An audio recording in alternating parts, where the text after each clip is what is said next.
took place after years of disease outbreaks that Europeans brought. That who brought? Europeans brought. So I thought, and the thing I want to point out most was they tell us it's a celebration of what? Unity. But in this quick synopsis of this summarization of Thanksgiving, they said, nah, this is all based on violence and disease that were all brought by the so-called European. Esau, Edom, the nation of people, right? Go ahead, Bunky, y'all. Come on, Khan. These diseases killed up to 90% of native populations in New England before the Pilgrims even arrived. Go ahead. To the Wampanoag, the arrival of the Pilgrims was met with grief, not celebration. No, it was met with what? Grief. What about the turkey? Grief. Was it met with ham? Grief. What about your grandmother's dressing? Grief. What about your 13-layer macaroni and cheese? Grief. What about your pumpkin pie? Grief. Apple pie. Grief. Sweet potato pie. Grief. Collard greens. Grief. Ham hock. Grief. It was met by grief. But when you show up to that Thanksgiving dinner, we all showed up. Happy Thanksgiving. It wasn't, yeah, that's how we try to switch it around. But we need to know the origin of the things that we do from day to day. Come on, Bunky, y'all. The arrival of the Pilgrims was met with grief, not celebration. No celebration, right? Go ahead.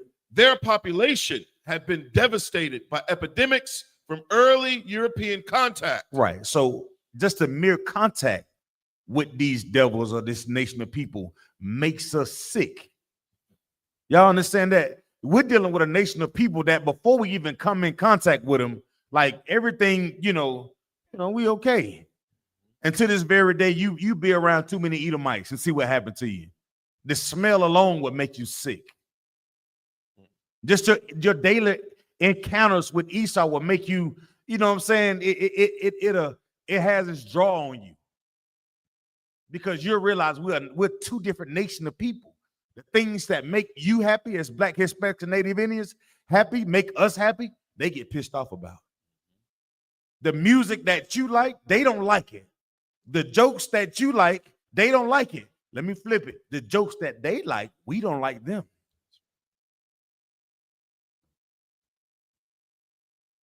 So the idea of this unification of nations, the Lord ain't with that. That's not what he designed this thing for. Right? Go ahead, brother. Salaki. Number 2, the Pequot Massacre of 1637. The Pequot, another nation, right? Another tribe of our brothers and sisters, right? Go ahead, brother. A Thanksgiving linked to mass killing. To what? To mass killing. What about celebration? A Thanksgiving what linked about to mass killing. To mass killing, mass unaliving. So before we go out and before you start feeling bad about not talking to your granddaddy, your grandmother about how you're not going to show up for the Thanksgiving feast, the wickedness that the earth is getting ready to push. Just think about this. Just think about somebody outside of your goddamn stomach. Just think about something outside of what makes you feel good for 1 second. Go ahead, Bunky. Few people know this. What? Few people know this. We know this in the Isupk on the Commander Junior Hunter because we love our brothers and our sisters. We are the few that are making a decision to live according to the Bible, to understand that there's a difference between what the Lord says and pagan or heathen traditions. Come on. In 1637, the governor of Massachusetts Bay Colony declared an official Thanksgiving Day after colonial forces and their native allies surrounded a Pequot village at night, set it on fire, killed over 500 Pequot men, women, and children. Of what? Men, women, and children? So this is what we're celebrating. These are the things that we celebrated when we was in the world, not knowing the origin of the history of things. When you like to go back and change some of the things that you was involved in, if you could, what it say, once you know better, you do better. That's the life that we should be focusing on trying to live if you're trying to do the right thing. A lot of us say we're trying to do the right thing and we're not. Salaki, sir. Come on, Yonazar. No, I just want Bankayo to repeat what tribe was the victim of the overnight massacre again, please, so I can write it down. is the Pequot. P-E-Q-U-O-T. P-E-Q-U-O-T. Behind the bar. Yeah, All right. Pequots. The Pequot Indians. Go ahead, Bezo. Khan.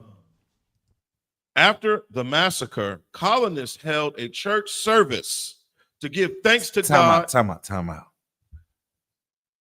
out. Flag on the goddamn play. Technical foul.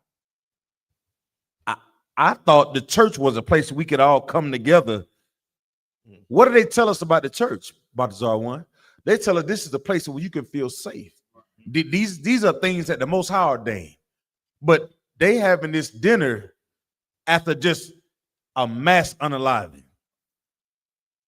Make it make sense. Make it make sense. When you actually look into the origin, if you care about your people, Black, Hispanic, and Native Indians, you will see there's a lot of things that they tell us that we should be involved in, and it's only white supremacy. And when I say white supremacy, I'm talking about the church. If you want to change your life and really have a meaningful, defined way of living according to what God requires of you, of us, you cannot go into that church thinking you're going to find it. You won't find it in the church. And I know it sounds crazy. I know it sounds absurd that I'm even saying this right now and like across the globe. Because we've been taught our whole life that church is a place that the door is open and you can go in there and change your whole life. That's not it. It's not it, Akwatian. Tell your families that the Christian church is a house of Satan. And I know it's a little abrupt. I know it's kind of strong if it's your first time hearing it. But check out the fruit that the church yields. Check out the children who go into the church who are harmed by the individuals in the church. I don't give a damn what religion that it is. You can be Catholic, Christian, Buddhist, Methodist, Episcopalian, Seventh-day Adventist. Think of all the former religions that are in the earth, and they're only designed to hurt us, Right. to keep us away from the truth of knowing who we are according to what God says. You open up the book and you break these things down with a little bit of understanding of what these classes that we teach from day to day. And it should pique your interest about who we are as Black, Hispanics, and Native Indians. You should also see the difference in who we are and what God says versus what the Christian church is doing. Right. Versus what everyone else on the face of the earth is doing. Could you read on, please, Bunky? Khan. Daughter. After the massacre, colonists held a church service to give thanks to God for this victory. So you hear that? So the God, hold on, nah, I ain't gonna do that. They don't serve the God that we serve. You understand? The God that they get this victory to, that's a God that does not exist. The God that they sat down and had a feast with, it was for themselves. They consider themselves to be the gods of the earth. That was for them. We open up the Bible to God, say, I hate the solemn assemblies. You don't want to remove these things from me. So we know this can't be of the Lord because we the Lord's chosen people, man. But they'll do these things and say, oh, the Lord want this thing to happen. Right. No, you're just a murderous bastard that's on the face of the earth. Keep going, Bezo. Khan. Daughter. This is one of the darkest moments behind the holiday.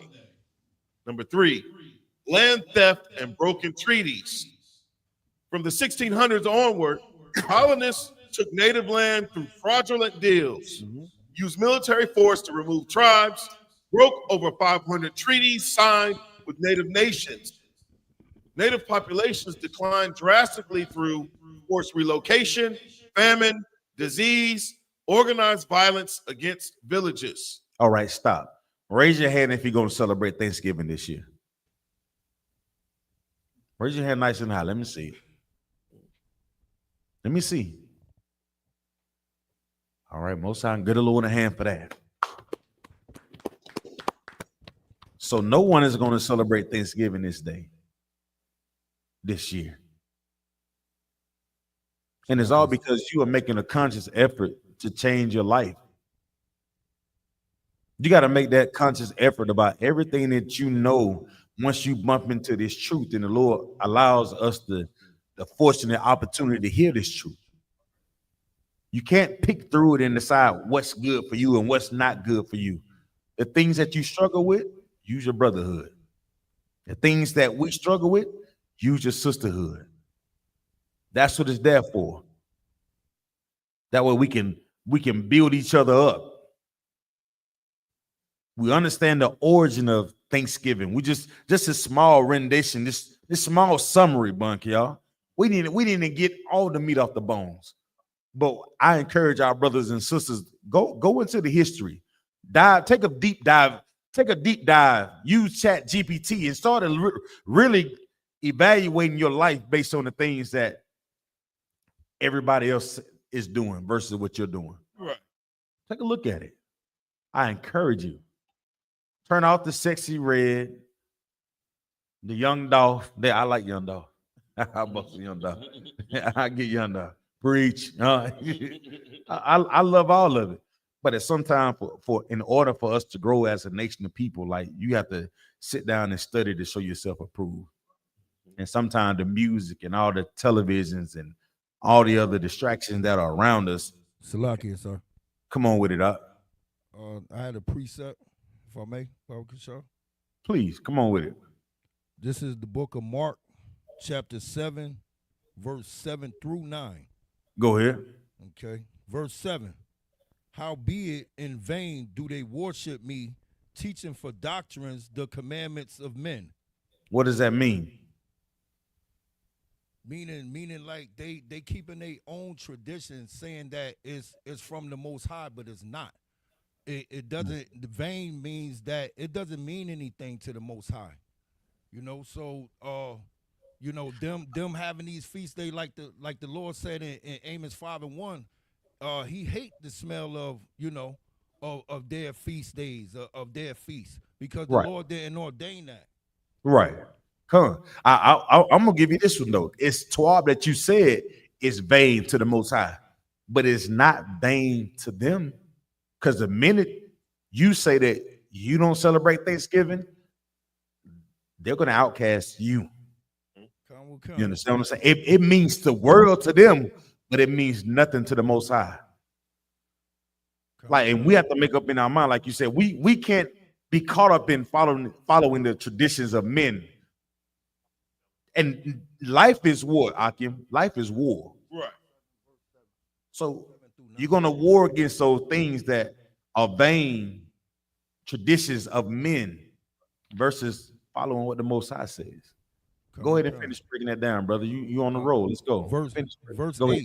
Mm-hmm. For laying aside the commandment of God, ye hold the tradition of men, as the washing of pots and cups. Go ahead. And many other such things ye do. Go ahead and break that down. So this means, like, you keeping these vain traditions, and you. I'm gonna teach you how to do it the right way. Start from the top of the verse. What's the first couple words it says? For laying aside the commandment of God. So what does that mean?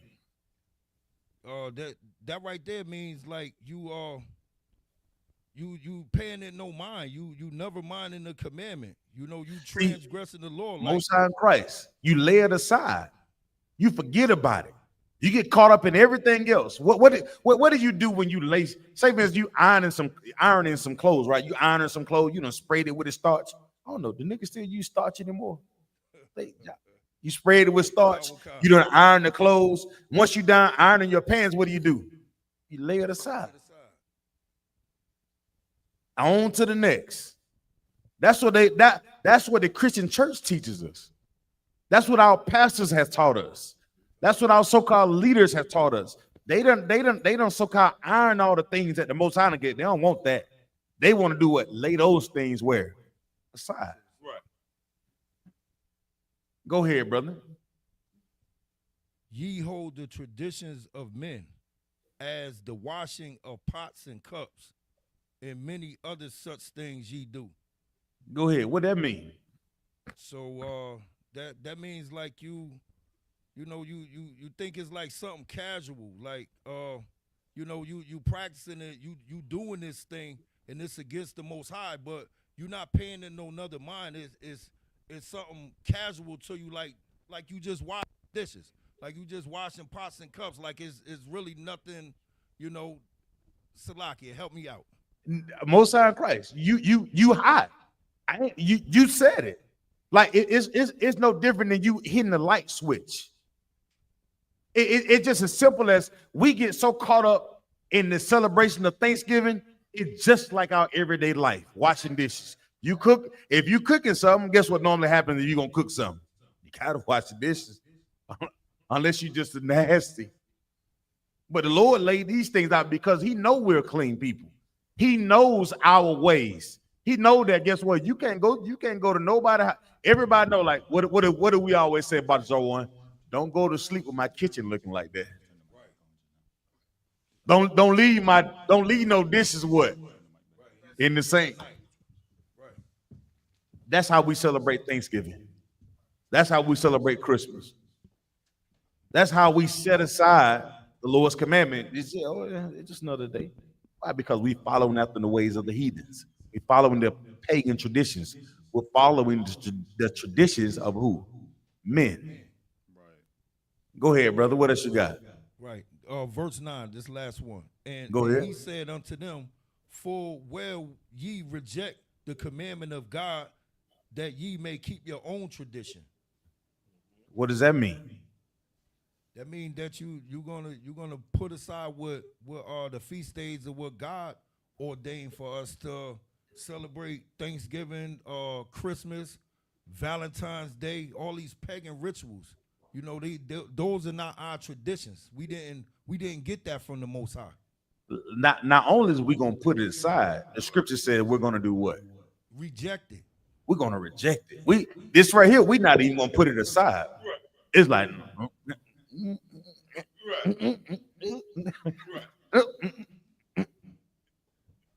brother, that ham is not against the Lord. The Lord said you shouldn't partake of that swine. For the pig is what? No, don't tell me that, brother.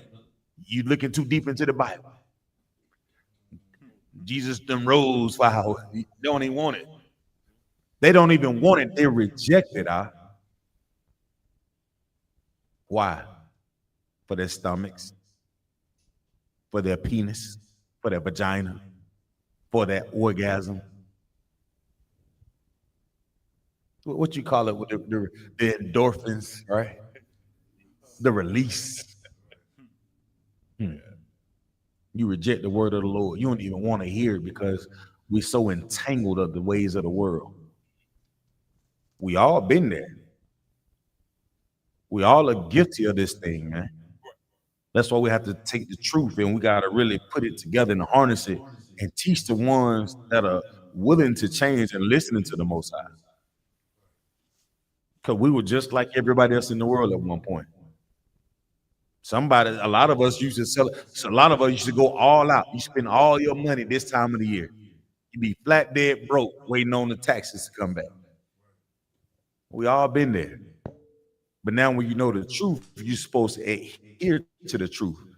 You can't just go out from day to day as if you're what? Washing the dishes, cups and plates.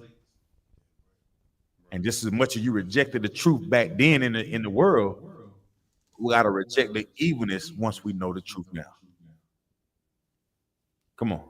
Salaki, and that whole chapter of Mark is like, it's so heavy. Mm-hmm. It's so heavy because the scribes and Pharisees was coming after Christ like, why your disciples not washing their hands?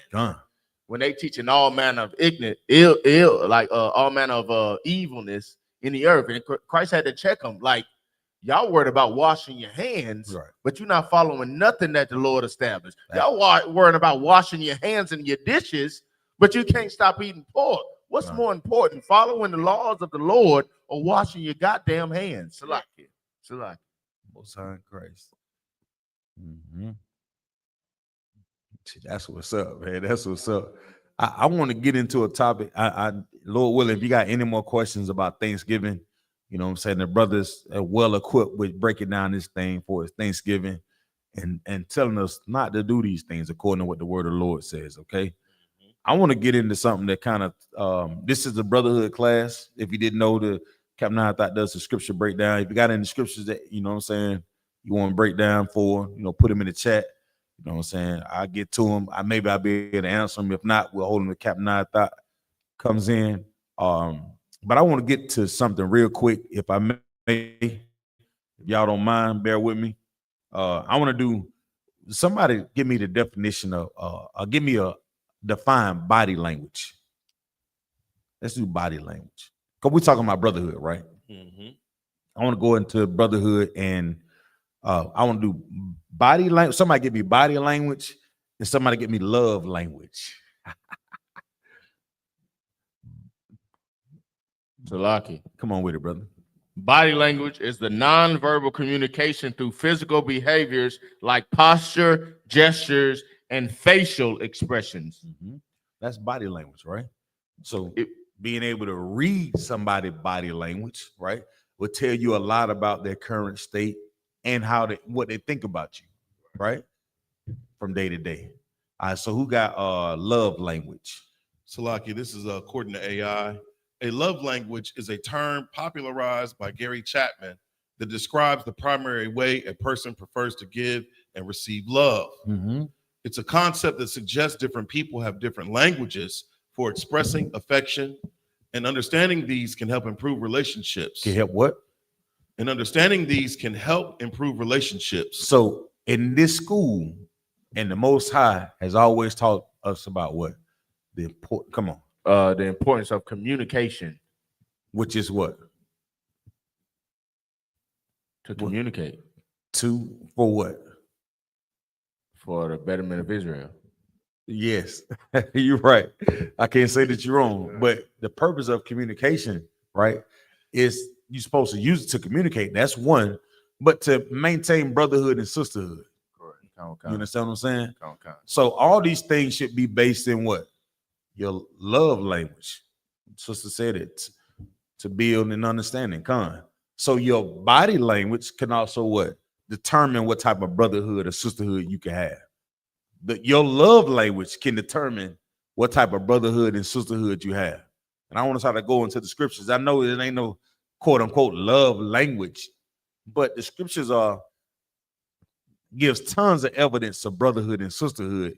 And I want to try to apply these principles into the scriptures and see if we can learn these things, right? Right. Because we taught all the time, what's my love language? Your love language in the truth should be brotherhood. Your love language in the truth should be sisterhood. Right. And it's all based on what? Our actions, quote unquote. Right? How can you have a love language if you're not doing the actions that require to show your love language? How can what is your body posture? What are the gestures conducive to how you're acting with one another? How are you standing when you speak to a brother? Are you holding back? Are you murmuring about a brother? Have you changed your posture about how you feel about brotherhood?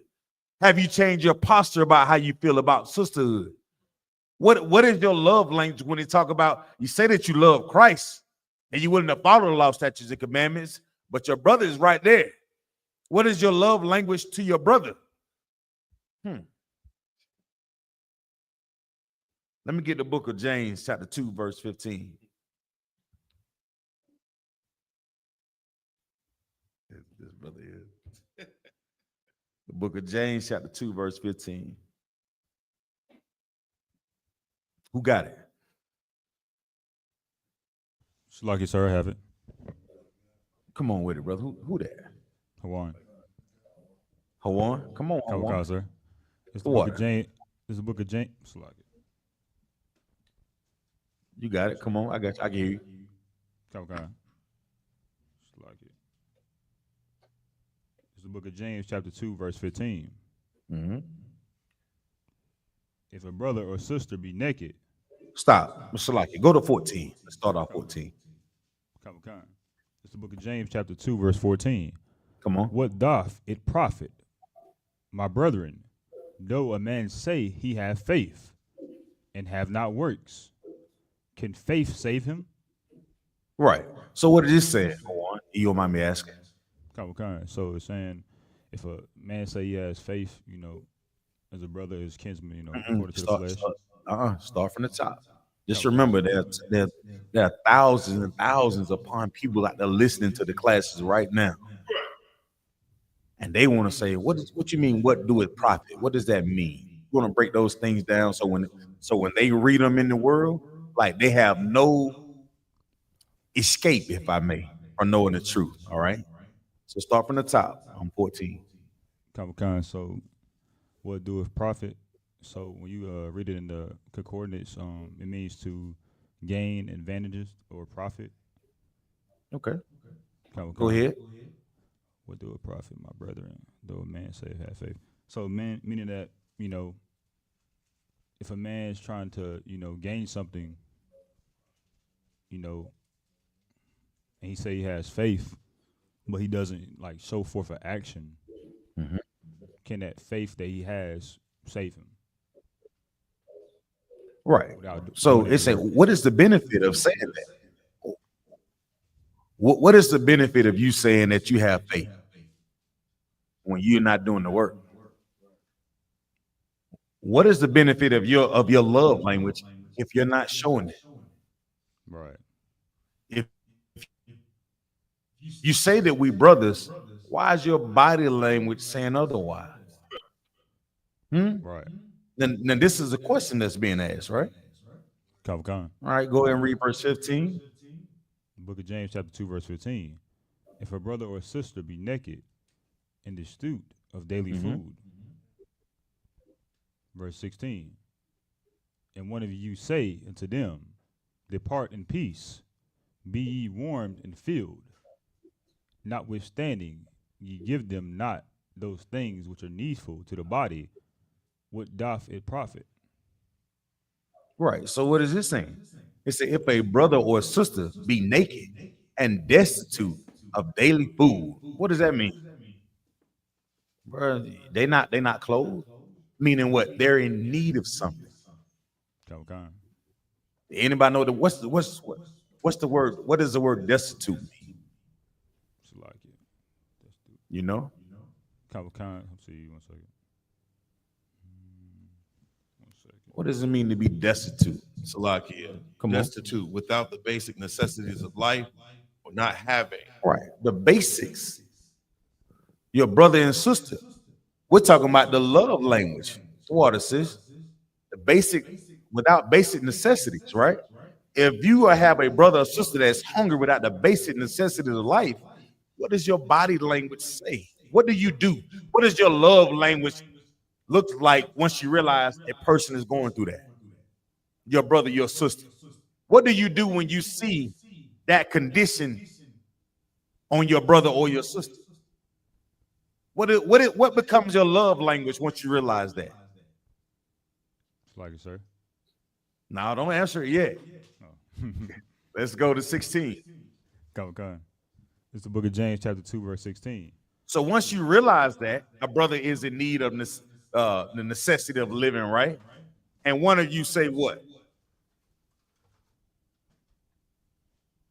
It's like it. Do you need any help? No, what does it say in the scripture? Oh, come. If a brother or sister be naked and destitute of daily food, verse 16, and one of you say unto them, depart in peace, be ye warmed and filled, notwithstanding ye give them not those things which are needful to the body. Go ahead. What doth it profit? Right. So what's the profit of that? Because earlier you said your faith, it should be about your faith. But here it is, a brother and sister that is destitute, that's right in front of you. And you said, man, go ahead on, man. Don't worry about that. Then what does it profit of you saying you have what? Faith. Read verse 17. Come. Verse 17.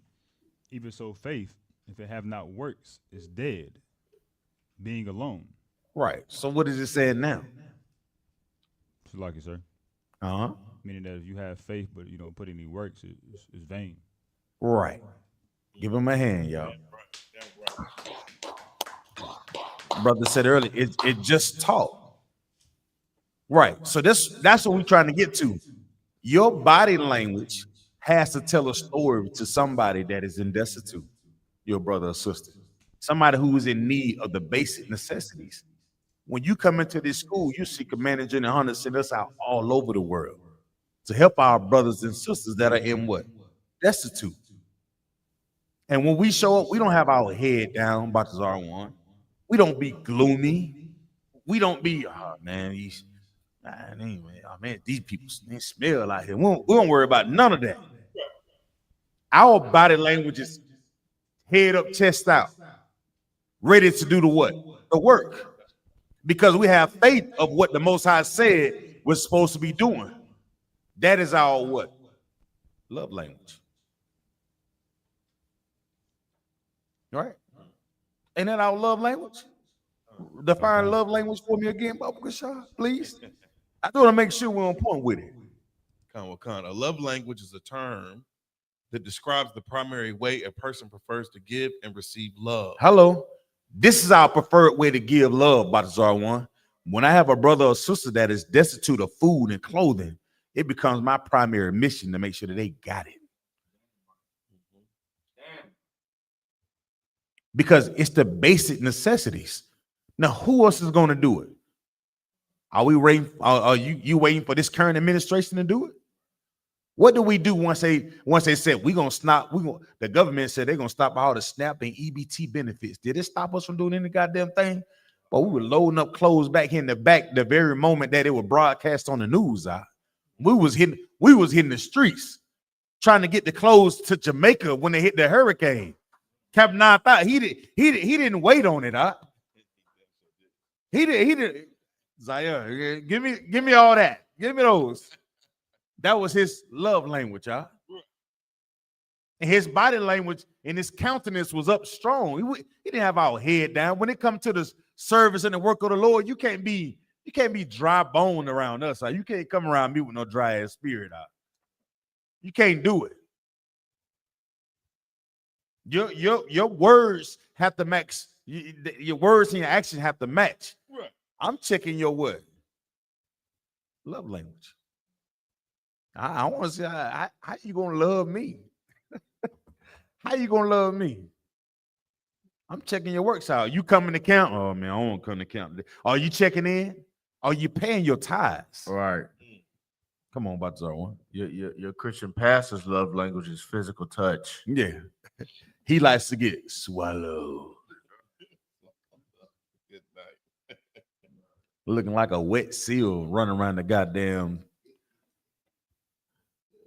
His love language is, what can you give me? What can I take in? How many people are you going to continue to lie to in the church? How many people are you going to continue to steal from in the church? You know how I know they stealing in there? Because them jokers, when they leave that church, they clap for 2 hours, bunk, y'all.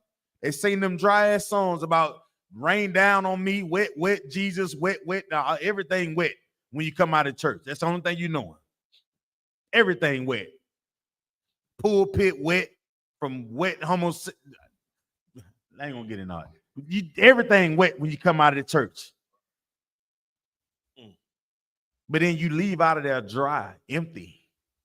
Your body language says that. Because I know the love that you're going to give somebody else after you leave out of there. If it was a place who love language was correct, Bunk, y'all, why do we have so many issues within our community? Because there's a church on every corner in the hood. Why isn't Christianity love language changing lives? Because it's not meant to. How about that? Let me clean it up for you. It's not even meant to. The love language that's in the Christian church is not even meant to change lives. It's meant for you to continue with white supremacy, y'all. Come on, Bezo. So, like, if I may, this grouping of scripture, in essence, is expounding upon hypocrisy. Come on. Or the vanity of hypocrisy, meaning there's no benefit to anyone or anything. You claiming and professing to be this, but you don't actually believe that. You're not actually that priest or that prophet. Yeah. You know, the church claim, the pastors claim they believe in the Bible, the God of the Bible, but they do nothing. Right. So the question I have, going back to verse 14, what's the benefit of even dealing with the Christian church? Because the work that they're doing, it's all based on what you're saying, not what you're doing. Come on, Balthazar one. No, if I could just read a few verses above, James 2:11. Come on. It says, and this is so the spirit of your Christian pastors. Like, this is exactly what you and Officer Bankial is bringing out, like hypocrisy. Like, you have to stand on something. You got to really walk it like you talk it. You get what I'm saying? But this says, James chapter 2, verse 11. For he that said, do not commit adultery, also said, do not kill. Now, if thou committed no adultery, yet if thou kill, thou art become a transgressor of the law. Verse 12. So speak ye, and so do, as they shall be judged by the law of liberty. And that's what we're doing in the ISUPK. That's our love language, like you're bringing out. Salaki. We doing the law of liberty. We doing these law, statutes, and commandments. You know why? Because we actually believe. And we fear the Lord. Salaki. Oh, sign Christ. Give him a hand, brother. What? Let's go 1 Corinthians 13 and 4. 1 Corinthians 13. I don't know. Do I need to put my other glasses on? My God. Sheesh. Where that bag at? Wait. Put my glasses on, brother. It's all right, though. We're going to get to it. Long if I got my brother with me. They can see. Damn thing. All right, who got it? 1 Corinthians 13 and 4.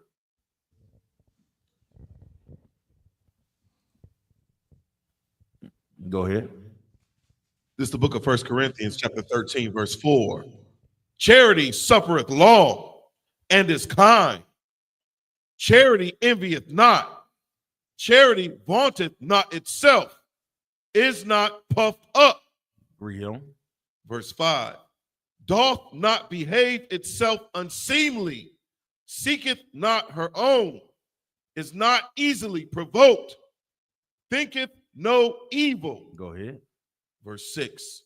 Rejoiceth not in iniquity, but rejoiceth in the truth. Read on. Verse 7. Beareth all things, believeth all things, hopeth all things, endureth all things. The question I have is, what is charity? Starting at verse 4. What is charity, Aki? It is talking about, I want to ask, I'm gonna put it out there. What is charity? Salaki, sir.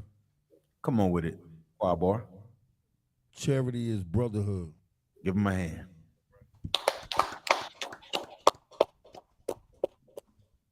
Most High in Christ. Sheesh. So if we understand that charity is brotherhood, and he's talking about brotherhood suffereth long, this is an action, right? This go for you sisters too. And we know that brotherhood is synonymous with what? Sisterhood. That's right. Brotherhood suffereth long. This has to be our what? Got to be a love language. Mm-hmm. That don't mean you get abused and suffering. But sometimes it's not. You got to be willing to stand in the hole with your brother, your sister, even when it don't feel good. Damn, it's quiet as hell. See that? It got quiet as it. Nah, sometimes trust and believe. When in the spirit of brotherhood, you may have some moments where everything is not going to make you feel good, Hakim. Right. It's not the Christian church.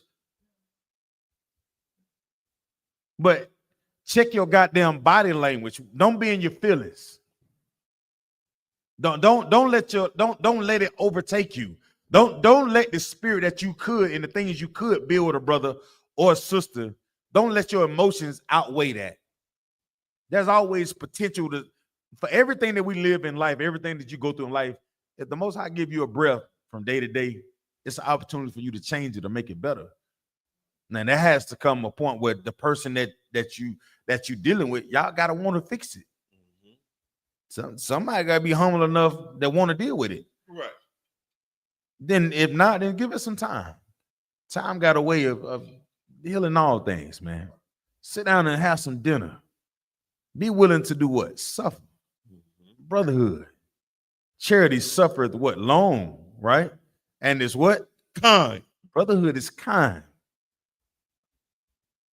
It's another what? Love language. Being kind is another form of love language, another action. There is a benefit in that, right? Love language, brotherhood, sisterhood, being kind to one another. And this empire, man, I've seen some of the craziest things where we see the mother trying to protect her children and she getting jumped on by other children, and they push these things in the earth for us to see. I was telling the brother earlier, I said, I get tired of, I understand our people, we have our issues, but I blame that on the goddamn Christian church and those pastors that are responsible for teaching our people, because they're receiving their money.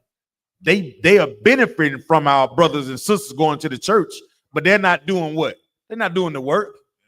Their love language is all off par.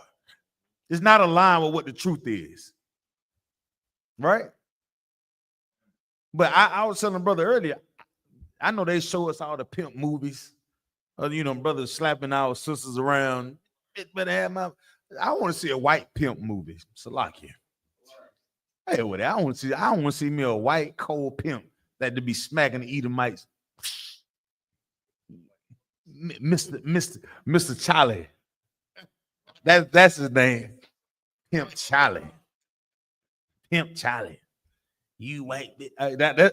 I want to see that. I can't wait. Somebody call Spike Lee up and tell Spike Lee stop making them damn. Crooklyn was dope. I give him that. You know what I'm saying? Yeah, give me those black exploitation movies. Give me some white face. Yeah. Give me some of that, flip it. I want to see Mr. Charlie and his brothel. I want to see something like that. See, but you won't see that. They take us and show us how we have no class. Show us how we don't long suffer one another. We're not kind to one another. And this is the image that is pushed across the world. But that's not true. It's not true at all, because some of the most kindest people that you will meet are the so-called Black, Hispanics, Native Indians.